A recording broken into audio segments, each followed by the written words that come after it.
پیارے بچوں، یہ ان دنوں کی بات ہے جب انگریزوں نے ہندوستان پر قبضہ تو نہیں کیا تھا، لیکن تجارت کی غرض سے یہاں ان کی آمد و رفت خوب بڑھ گئی تھی۔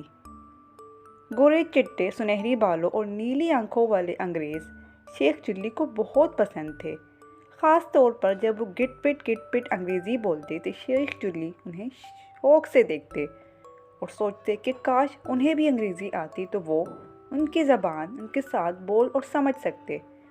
انہی دنوں شیخ چلی کی ملاقات ایک شخص سے ہو گئی جو ایک انگریز تاجر کے گھر میں باورچی تھا۔ وہ شخص ٹوٹی پھوٹی انگریزی بول سکتا تھا۔ شیخ چلی نے اس سے انگریزی سیکھنے کی خواہش ظاہر کی۔ پہلے تو وہ اکڑ دکھاتا رہا، لیکن بعد میں شیخ چلی کے اصرار کرنے پر انہیں ایک لفظ یس یعنی ہاں سکھا دیا۔ شیخ چلی بہت خوش ہوا کہ آخر کار اسے بھی انگریزی کا ایک لفظ آ گیا ہے۔ چنانچہ شیخ چلی سبزی خریدنے سبزی کی دکان پر پہنچے۔ دکاندار نے شیخ چلی سے پوچھا، کہو بھائی شیخ چلی کیا چاہیے؟ آلو، گوبھی، مٹر؟ شیخ چلی بولے یس یس۔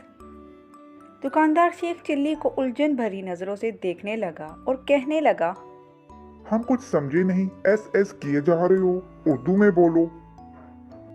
مگر شیخ چلی نہ مانے اور یس یس کرتے رہے۔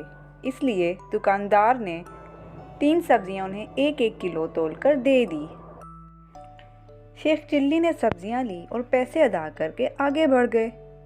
کچھ دور گئے تھے کہ ایک موڑ مڑتے ہی دوسری طرف سے آتے ایک انگریز سے ٹکرا گئے۔ اس کے ہاتھ میں کچھ سامان تھا جو زمین پر گر گیا۔ انگریز کہنے لگا، او احمق انسان، تجھے نظر نہیں آتا؟ کیا میں تیرے منحوس چہرے پر ایک مکہ رسید کروں تجھے صاف صاف دکھائی دینے لگے؟ شیخ چلی خوش ہو گیا کہ انگریز اس سے انگریزی میں بات کر رہا ہے اور اسے بھی معلوم ہو گیا ہے کہ مجھے انگریزی آتی ہے، لہٰذا شیخ چلی اکڑتے ہوئے زور سے بولا یس۔ انگریز نے حیرت سے شیخ چلی کو دیکھا اور کہا یس تو پھر یہ لو۔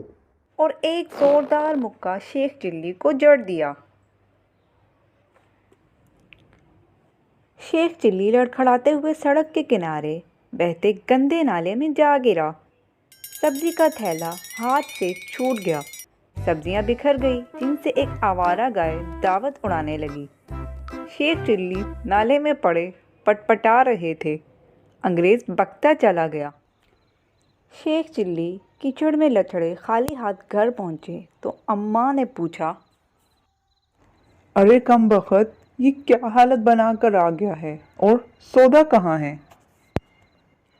شیخ چلی فوراً بولا، اماں ہماری حالت نہ دیکھو، آج ہم نے وہ فر انگریزی بولی ہے کہ گورا صاحب بھی کسے آ گیا، لگا ہاتھا پائی کرنے، ہم نے جانے دیا کہ کون جاہلوں کے منہ لگے۔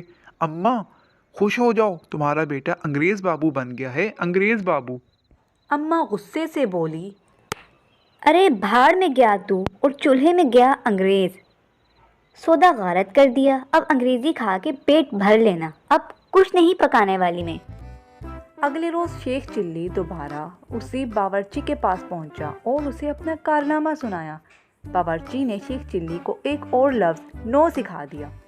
ایک دن شیخ چلی کہیں جا رہے تھے کہ اسی انگریز سے سامنا ہوا جس نے کچھ دن پہلے ان کی درگت بنائی تھی۔ انگریز شیخ چلی کے قریب آیا اور بولا، خوب، تم وہی احمق ہونا جو ایک روز میرے ہاتھ سے مار کھائی تھی۔ وہ مکہ تو تمہیں یاد ہوگا جس نے تمہیں سیدھا نالے میں پہنچا دیا تھا، کیوں یاد ہے نا؟ شیخ چلی اس کی بات تو کیا خاک سمجھتا، لیکن مسکراتے ہوئے کہنے لگا، نو نو۔ انگریز غصے سے چلایا اور کہنے لگا، اس کا مطلب ہے کہ تمہیں وہ مکہ دوبارہ یاد دلانا پڑے گا۔ اتنا بول کر ایک زوردار مکہ شیخ چلی کو جڑ دیا۔ شیخ چلی لڑکھڑا کر سڑک کے دوسرے کنارے جا گرا، سر چکرا گیا، آنکھوں کے سامنے پتنگے سے اڑنے لگے، مگر وہ برداشت کر گیا۔ مسکراتے ہوئے اٹھا اور ڈگمگاتے قدموں کے ساتھ چل دیا۔ اسے خوشی تھی کہ وہ انگریزی میں ماہر ہوتا جا رہا ہے۔ اگلے روز وہ پھر باورچی کے پاس پہنچا۔ اس نے انہیں ایک اور لفظ ایکسیلنٹ سکھا دیا۔ شیخ چلی باورچی کے پاس سے اٹھ کر گھر جا رہا تھا کہ راستے میں کسی نے انہیں آواز دی۔ دیکھا تو ایک 10-11 برس کا لڑکا تھا۔ اس نے قریب آ کر شیخ چلی سے کہا کہ سامنے والے ہوٹل میں ایک انگریز بیٹھا ہے جس نے انہیں وہاں بلوایا ہے۔ شیخ چلی ہوٹل پہنچے۔ سامنے وہی انگریز بیٹھا تھا جو 2 مرتبہ ان کی خاطر تواضع کر چکا تھا۔ بہت غمزدہ نظر آ رہا تھا۔ شیخ چلی کے قریب پہنچنے پر اٹھ کھڑا ہوا اور انہیں گلے لگاتے ہوئے بولا، او میرے بھائی، میں نے تمہارے ساتھ بڑا ظلم کیا، میں نے تمہیں مارا، خدا کو یہ بات پسند نہیں آئی، اس نے مجھے بہت بڑی سزا دی، بہت بڑی، جسے برداشت کرنے کا حوصلہ میں خود میں نہیں پاتا۔ پھر وہ تھوڑی دیر رکا اور بولا، تم جاننا نہیں چاہو گے کہ خدا نے مجھے کتنی بڑی سزا دی ہے؟ تو سنو، کل شب اس نے مجھ سے میرا اکلوتا بیٹا چھین لیا ہے۔ شیخ چلی کو اس کی بات تو سمجھ نہ آئی، مگر کچھ دیر پہلے سیکھے ہوئے نئے لفظ کے استعمال کا سنہری موقع ہاتھ آ گیا، اسے ہاتھ سے کیسے جانے دیتا؟ لہذا مسکراتے ہوئے کہنے لگا، ایکسیلنٹ، ایکسیلنٹ۔ انگریز جو آنکھوں میں بھر آنے والے آنسو رومال سے پہنچ رہا تھا، چونک کر شیخ چلی کو دیکھا تو شیخ چلی دوبارہ مسکراتے ہوئے کہنے لگا، ایکسیلنٹ، ایکسیلنٹ۔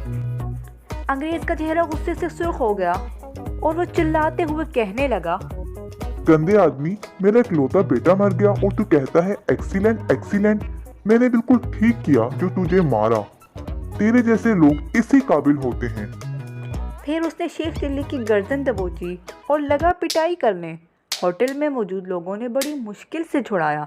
شیخ چلی کئی روز تک گھر میں چوٹوں کی سنکائی کرتے رہے۔ انہوں نے توبہ کر لی کہ اب کبھی بھی انگریزی زبان نہ بولیں گے۔